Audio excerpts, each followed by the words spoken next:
Oh, the Commanders.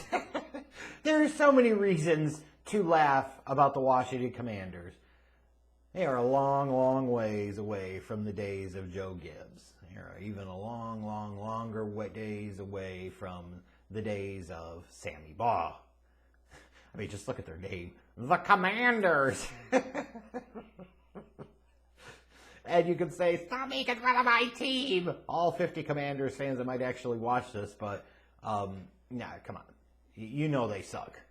I say that as a Bears fan. Like, I know my organization sucks. You goddamn good and well know yours does too. And for some reason in 2022, if they weren't comedy enough, it should be the Comedy Club, not the Commanders, they traded for Carson Wentz and thought he was going to be the answer. And yes, I know going back to 2016, I was big on Carson Wentz going into that draft. I was. I don't run away from that. And early on, I looked like I was validated. And then as time went along, you're like, oh, he's not that anymore. He kind of sucks. Like, I adapted and adjusted and said, no, you know what? He's not that dude. And for some reason, the Commanders thought he could be that dude. You know, never bothering to ask themselves, gee, why would the Eagles have just given him a massive extension and be so willing to trade him elsewhere? Gee, why would the Colts give up as much as they gave up to bring in a Carson Wentz and after 1 year be willing to trade him? Somebody didn't ask, like, hey, ding dong, dumb dick, maybe that should tell us something. Nope, they proceeded ahead. And this was a mediocre team with a mediocre result last year as a result. They just had to start him over Taylor Heineke. They went 8-1 and finished outside of the playoffs.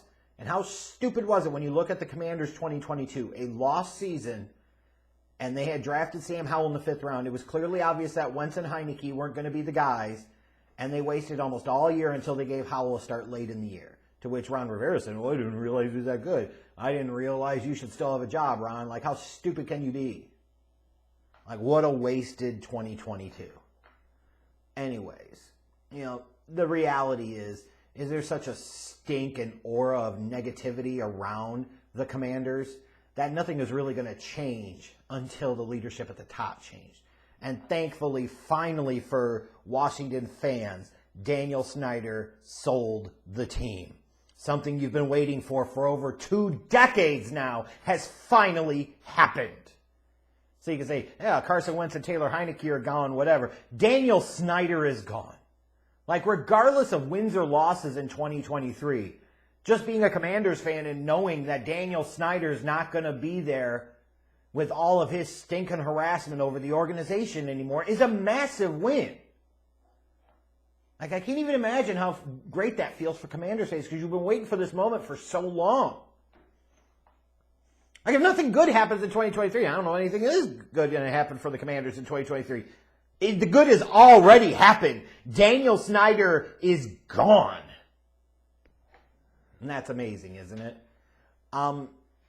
When you look at this team, I thought it was interesting for a team that clearly needed help on offense, in my opinion, that clearly was saying to themselves, we're going to give Sam Howell a shot. Well, if you are, he was a 5th-round rookie for a reason last year. He's a 5th-round pick for a reason. Like, you would think you'd want to put him in as much of a position to succeed as possible. So you see them bring in a Jacoby Brissett in free agency. Okay, there's your high-level backup. Behind him, somebody that can help mentor Howell, somebody that Howell can learn from. Then you've got Andrew Wiley and Nick Gates. You bring them in, so you've got 2 new starters on the offensive line. Okay, that's solid for an offensive line that really needed some work last year. But then you turn around to the draft, and you spend your first 2 picks on the secondary, and Emmanuel Forbes and Jartavius Martin. Like, Forbes certainly has great ball skills, is going to be nice in that secondary, and Martin is too. He brings a presence and a physicality there. But I was really surprised and say, you're not going to take a wide receiver, you're not going to take a tight end, you're not going to draft an offensive lineman in either of the first 2 rounds. Questionable to me. Now, they did address offensive line in rounds 3 and 4 with Ricky Stromberg and Jaden Daniels. But to me, that was odd, right? Like, if you're going to sit there and go with Sam Howell and try to sell everybody a bill of goods that you actually believe in this kid, then you should actually show you believe in this kid by putting more help around him. Just my thought. Anyways, as I look at this Commanders team in 2023, I'm assuming the biggest strength of this team is still going to be the defensive front. You've got Jonathan Allen, you've got Daron Payne, you've got Montez Sweat. Like, that's a great group right there. And it better be, right? Because you're talking about 3 former first-round picks. Now, if they get anything, and I mean anything at all at this point, out of big disappointment bust Chase Young, then that's an added bonus. And if they do, like if Chase Young actually plays well this year and actually stays healthy, which is a big ask, like this defensive front can be scary. They're really damn good as it is, but with Chase Young being healthy and what Chase Young is supposed to be or allegedly going to be, they could be scary. I wouldn't count on that, but they certainly could be. And it's no small part with that defensive line as to why they're really good against the pass, and they were 4th in the league in passing yards allowed last year. You've got a plus pass rush, and then you've got more secondary depth that they added with the drafting of Forbes and Martin. Like, I would assume their pass defense is going to hold up pretty well. In terms of the question marks for this team, still have questions about the offensive line. Sure, they added 2 new starters, as I mentioned before, in Wiley and Gates, but this unit, to me, still looks kind of suspect. Charles Lendl is solid. He's not spectacular. And you got Cosme playing one of the guards. Who else they got? Like Sadiq Charles playing the other guard? Yeah. Don't consider me convinced right now. Not the best line to put a young quarterback behind. I look at their linebacking group and you say, well, Jamin Davis, I don't know, like how much of an impact player is Jamin Davis really? That linebacking group really doesn't have any standouts. So I feel like that's a soft spot right there in the middle of that Commanders defense. But obviously the biggest question of all is going to be Sam Howell. He was a 5th-round pick last year. He was a 5th-round pick for a reason. Do I personally think that that was a little low for him to go in the draft? Certainly. I do. Right? But is he really going to be the long-term answer? Now, if the play here is to try and give the illusion of competition while actually not competing and trying to suck, so be it. But I can't assume Riverboat Ron is going to be in that spot because he's a guy right now that's looking at trying to protect and save his job. So they're going to actually try to win games. It's not like the Cardinals, right? Like the Commanders are going to try and win games. I just don't know how good they're going to do with that. And I don't know how well Sam Howell is going to play. Like, he could surprise, but I wouldn't count on it.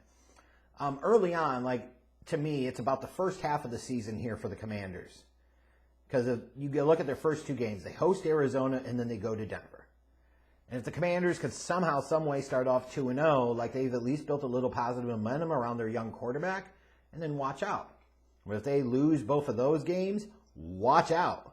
And by the time you get to like weeks 5, 6, and 7, hosting Chicago, at Atlanta, at New York, you know, you could get to a spot where this Commanders team is like 1-6, 2-5, and at that point you're on the Riverboat Ron hot seat watch, and he might be fired. And if there is any hope left in this season, I'm assuming it's going to be extinguished by the time you get to the last month of the season, and they've got to go to the Rams and then to the Jets. They host the 49ers and host the Cowboys. Look, I'm just not buying the Commanders this year. I know they went 8-1 last year, but is there any reason to think they're going to be any better at all? I certainly don't think so. And I certainly would expect them to be a little bit worse. So I think they're going to be like a 5-win team, bringing up the rear in the NFC East. And most Commanders fans are going to get to a point this year where they're just hoping that this team is going to be bad enough to where they can tank enough to be able to get a quarterback that can really change the trajectory of this franchise.